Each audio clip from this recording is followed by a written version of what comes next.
오늘은 지식의 반감기가 짧아지고 있다는 내용을 학습하도록 하겠습니다. 얼마 전 타임지의 표지에 이런 주제가 나왔습니다. 오늘날 태어나는 자녀 아이들은 142살까지 살 수 있다는 내용입니다. 장수가 행복을 보장할지 아니면 불행을 이렇게 유도할지는 그 사람이 어떻게 살아가느냐에 따라서 달라질 것 같습니다. 우리나라는 세계 최장수 국가에 속합니다. 지난해 보도된 자료에 의하면 최장수 국가 일본을 추월하고 있습니다. 이렇게 인구수는 줄어드는데 우리의 수명은 기하급수적으로 늘어나고 있습니다. 그러나 한번 공부했던 이 지식은 이렇게 장수 시대에는 쓸모없는 지식으로 변화되기도 합니다. 그래서 나이가 들수록 우리는 평생 공부하는 이유와 이러한 지식이 사용 주기가 짧아짐에 따라서 우리는 어떻게 살아야 되는지를 학습해 보도록 하겠습니다. 우리가 평균 수명이 짧고 살기가 어려울 때는 남을 따라서 공부하는 소위 표준화된 지식으로 따라갔으면 됐습니다. 그러나 장수 국가에 또 시대가 변화서 4차 산업혁명 시대에는 과거에 공부했던 표준화를 따라가는 추격형 학습 방법으로는 미래를 담보할 수 없습니다. 그래서 장수 국가 시대에는 평생 공부를 하는 사람은 나이가 들어도 청년이고 나이가 젊어도 학습을 멈추면 노인이 되는 이런 시대입니다.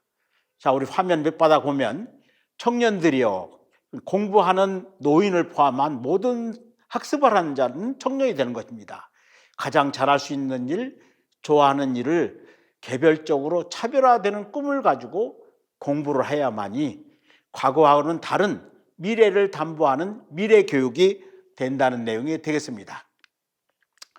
우리 세상을 바꾼 네 사람의 역사적인 인물을 화면을 보고 있습니다.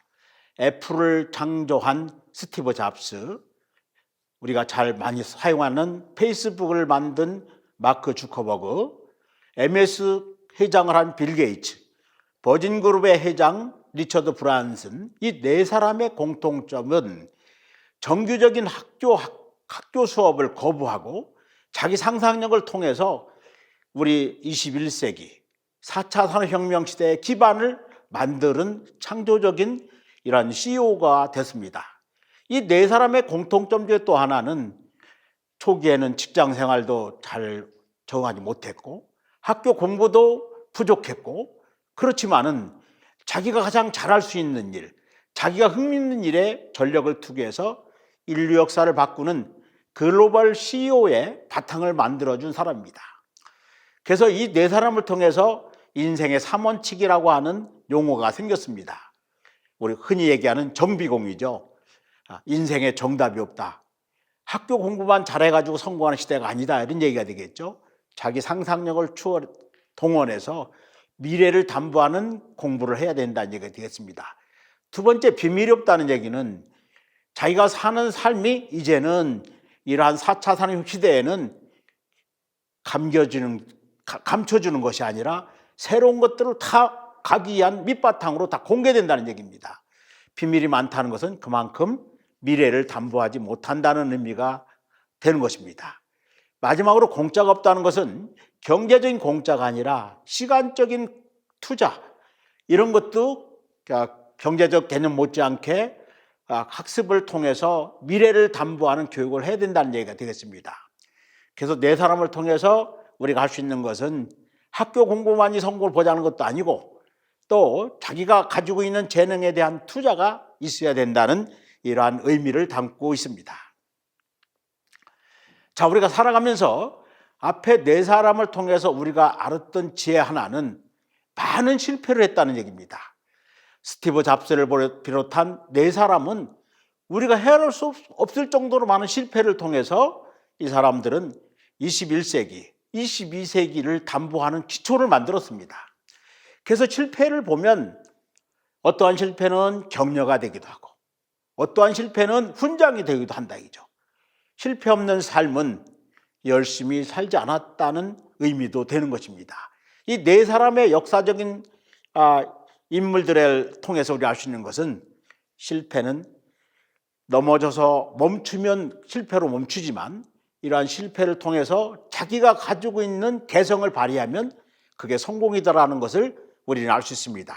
이 저울에 지금 보는 저울에서 어떤 것은 격려가 되기도 하고 어떤 것은 훈장이 된다는 건데 우리가 이걸 통해서 우리 젊은 학생들이 한 번 실패하면 모든 인생이 끝난 줄 아는데 그건 미래를 담보하지 못하는 그 교육 때문에 그런 것 같습니다. 한두 번의 실패 이런 것들은 훗날을 담보하는 자양분이 되기도 한다는 것을 우리 네 사람을 통해서 우리가 알 수 있었습니다. 우리가 미래를 담보하는 교육이라고 하는 것은 학교 교육만으로서는 안 된다는 얘기입니다. 학교에서 보는 이러한 형식적인 지식은 한쪽 능력만 평가를 한다는 겁니다. 우리가 희망을 만들어 간다는 것은 이러한 학교 성적에서 평가가 이루어지는 형식지 못지않게 삶 속에서 터득하는 암묵지, 부딪히면서 터득하는 신체지 이런 것들이 종합적으로 삶의 방향을 설정해 준다는 얘기입니다. 그래서 우리가 장수시대 이러한 지식의 반감기가 축소된 시대에는 꾸준한 자기만의 가지고 있는 지식을 계속적으로 담보를 해야 된다 이런 얘기가 되었습니다. 그래서 융합주식이라든가 소프트 스킬이라는 것은 내 것만을 고집하는 지식이 아니라 종합적으로 보는 이러한 공부를 꾸준히 해야 된다는 얘기가 되겠습니다. 고전에 나오는 양롱불이 수한불경이라는 용어가 있습니다.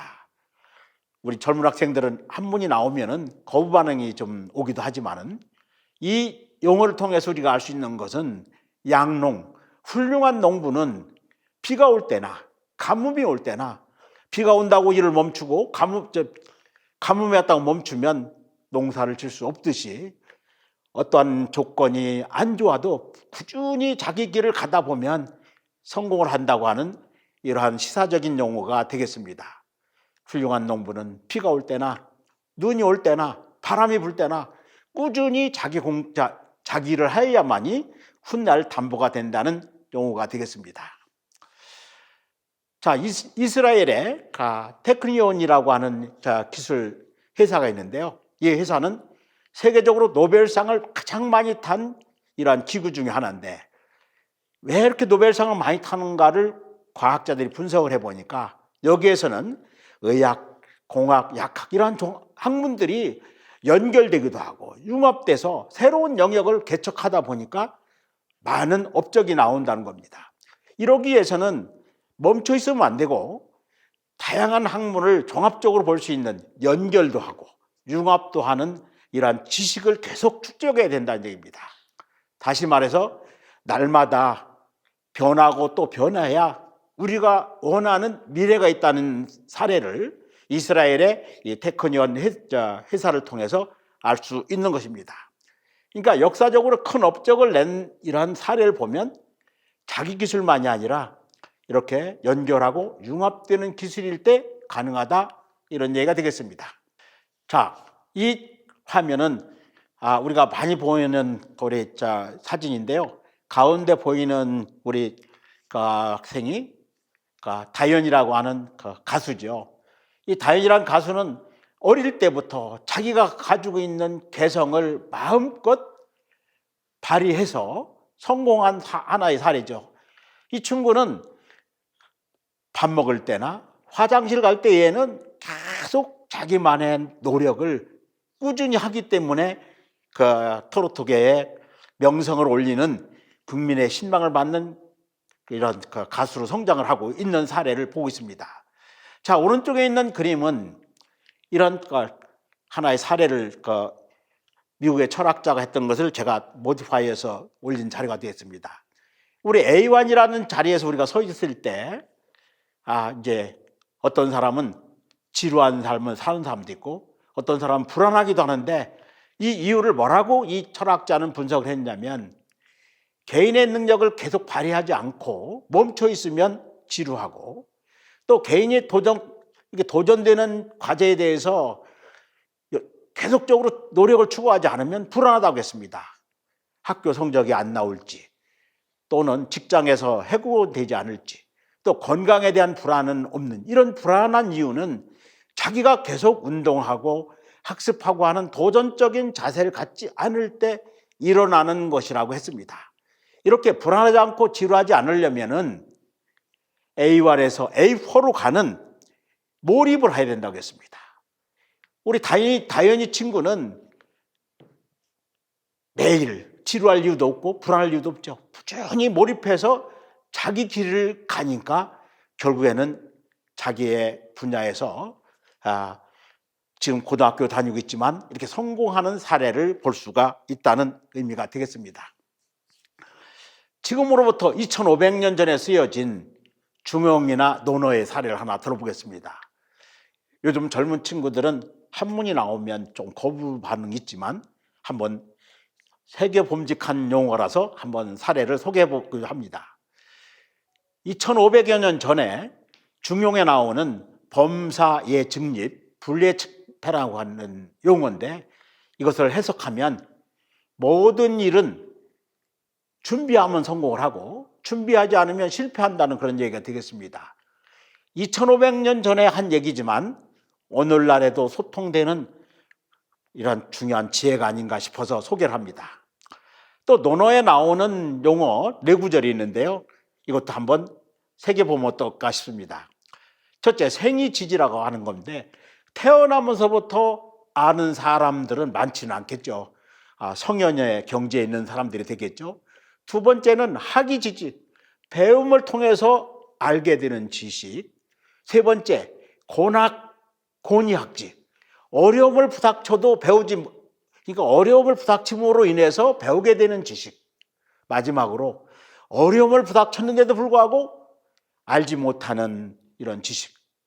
우리는 무엇을 추구하기 위해서 공부를 할까요? 우리는 두 번째가 아닐까요? 공부를 통해서 2500년 전의 지혜, 200년 전의 지혜를 우리가 터득한다면, 이러한 지식을 멈추면 미래를 담보할 수 없겠죠. 한번 공부했던 지식의 반감기가 이렇게 갑자기 줄어들기 때문에 우리는 학교 다닐 때 공부했던 걸로 멈추면 그만큼 미래를 담보할 수 없다는 의미가 되겠습니다. 저도 요즘에 유튜브를 시작하면서 정도를 밟지 않은 성공은 쉽게 무너진다는 이런 주제를 가지고 좀 준비를 하고 있습니다. 우리 많은 사람들이 성공을 한 것 같지만은 마지막에 좌절하고 무너지는 사례를 우리 많이 볼 수 있습니다. 왜 그러냐? 정도를 밟지 않기 때문에 그렇습니다. 이러한 내용들을 소개한 책이 지금으로부터 100여 년 전에 쓰여진, 1910년에 쓰여진 The Science of Getting Rich라고 하는 책입니다. 우리나라는 불멸의 지혜라고 하는 책으로 번역돼서 시중에 유통되고 있는데, 이 책이 번역된 지가 불과 4, 5년에 불과합니다. 이 책이 번역이 늦게 된 이유를 보면, 이 책을 많은 사람들에게 알리지 말자고 하는 이러한 구라파 지역의 국민들의 속성 때문에 늦게 알려지게 됐다는 얘기도 있습니다. 이 책에 나오는 용어 두 개가 우리가 시사하는 바가 큰 것 같아서 오늘 소개하고자 합니다. 이 책에 나오는 두 가지 용어는 내가 원하는 것과 반대되는 행동을 오늘을 멈춰야만이 미래에 성공이 있다고 했습니다. 우리가 원하는 방향과 반대되는 것을 오늘 멈춰달라, 그래야 된다. 얼마나 좋은 얘기가 되겠습니다. 두 번째, 재능은 매우 좋은 성공용이다. 그러나 그것이 필수는 아니다. 앞에서 얘기했던 다현이 같은 재능 있는 친구가 더 많은 노력을 하고 몰입을 하니까 더 성공을 하지만, 재능이 없다고 해서 그 사람이 성공을 못하냐? 그것도 100년 전에 쓴 이 책에서 그것은 필수 조건은 아니다. 노력하면 그것은 극복될 수 있다고 하는 중요한 불멸의 지혜라서, 오늘 2500년 전에 쓰여진 지혜, 100여 년 전에 쓴 두 개의 지혜를 통해서 우리에게 시사하는 바가 크다고 저는 생각합니다. 마지막으로, 우리의 이제 지식기 반감기가 그렇게 감소되기 때문에 우리 꾸준히 장수시대에 공부를 해야 되는데, 이러한 학습을 뭐라고 하냐? 러닝 어빌리티라고 합니다. 러닝어빌리티를 계속 하지 않으면 과거에 머물러 있고, 머물러 있는 것이 아니라 계속 후퇴한다. 삶의 머무름은 없다고 많은 학자들이 얘기합니다. 미래를 가려면 특히 장수시대에 지식 반감기가 급격히 축소되기 때문에 오늘 새로운 미래를 찾는 지혜를 되새기면서 살아가야만이 장수시대 행복, 성공을 담보할 수 있다고 하는 내용이 되겠습니다. 오늘 지식 반감기가 감소되는 시대에 우리 어떻게 살아가야 될지에 대해서 알아봤습니다. 감사합니다. 사랑합니다.